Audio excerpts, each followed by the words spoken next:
Our party, All India Majlis Ittehadul Muslimin, has been demanding that the Telangana state should be given a fair deal by the union government.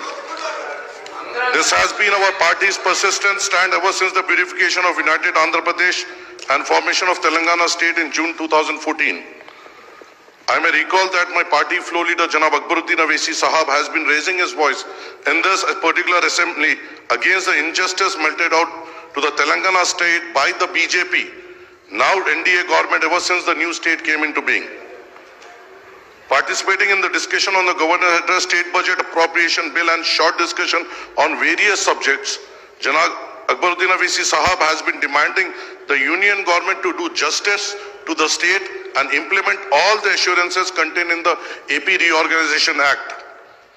However, ever since it came to power in 2014, coinciding with the formation of the Telangana state, the BJP regime at the center has been adopting discriminatory attitude towards Telangana and seeking to favor the successor Andhra Pradesh state at the expense of Telangana.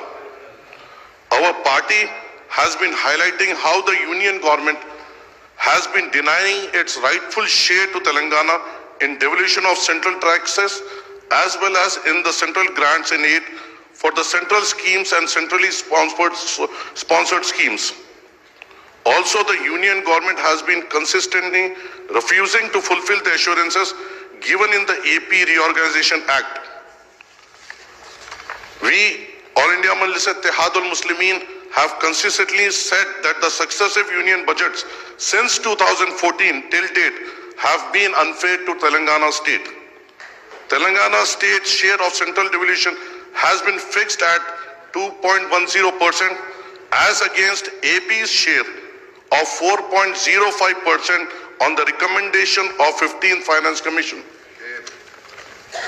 For instance, in the financial year 23-24, Telangana received only 23,216 crores as share in central taxes as against rupees 44,699 crores released to Andhra Pradesh.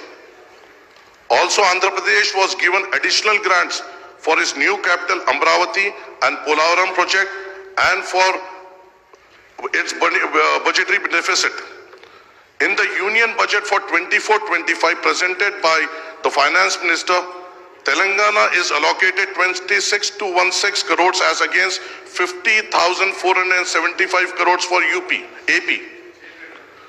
The Union Finance Minister also made a reference to AP Reorganization Act and announced that AP would be provided rupees 15,000 crores as additional grants in the current year and similar amounts in the future years. Moreover, the union government has been targeting Telangana state by restricting the borrowing of the state under FRBM Act by curbing the loans taken by corporations, governments, undertakings under the government guarantees with budgetary borrowing of the state government. Also, the union government has been refusing to provide central grants for Mission Kakatiya, Mission Bhagarita as recommended by Niti Aayog as well as Palmeru Rangareddy Lift Irrigation Scheme and Kaleshwaram project by designating them as national projects on the lines of Polavaram project of AP as per the AP Reorganization Act.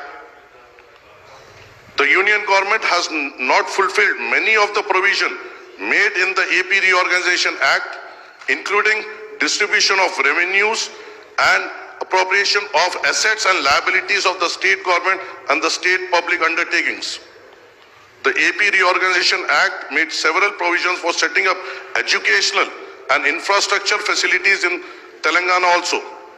These provisions relate to the establishment of tribal university, setting up integrated steel plant at Bayaram, and integral coach factory at Khazipet, apart from improvement of road connectivity under NHAI and rail connectivity in the state. The union government has also refused to release the central grants for the development of backward districts in Telangana. Even after 10 years, the union government has failed to fulfill these assurances to the Telangana under the AP Reorganization Act. On the other hand, the BJP government at the center has been making attempts to harm the interest of Telangana by seeking to privatize some coal blocks of Singarini colonies, pressurizing the state to privatize the nationalized bus routes operated by TSRTC, and also gaining control over all irrigation and hydel projects of Godavari and Krishna rivers. Telangana state has suffered a lot on account of the union government apathy in resolving the issues relating to sharing of Krishna waters between Telangana and AP under the Krishna River Water Dispute Tribunal Act.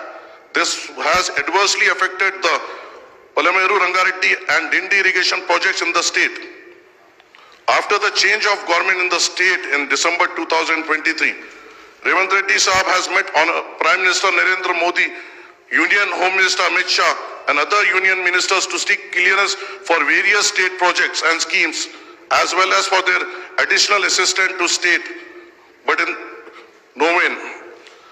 I would like to demand once again that the Congress government in the state should implement all the 6 guarantees and the other promises made by the Congress manifesto by finding the resource of the same. इसका बहुत इंतजार है साहब, खास तौर से आप हमारे भी इलाके में आए थे, वहां पे भी इनका वादा हुआ था और वहां की भी आवाम इसके लिए इंतजार में है. Our party is opposed to privatization of power sectors, namely the Genco, Transco and 2 Discom in the name of entrusting the power bill collection to Adani Powers in old city of Hyderabad and so-called pilot project. We extend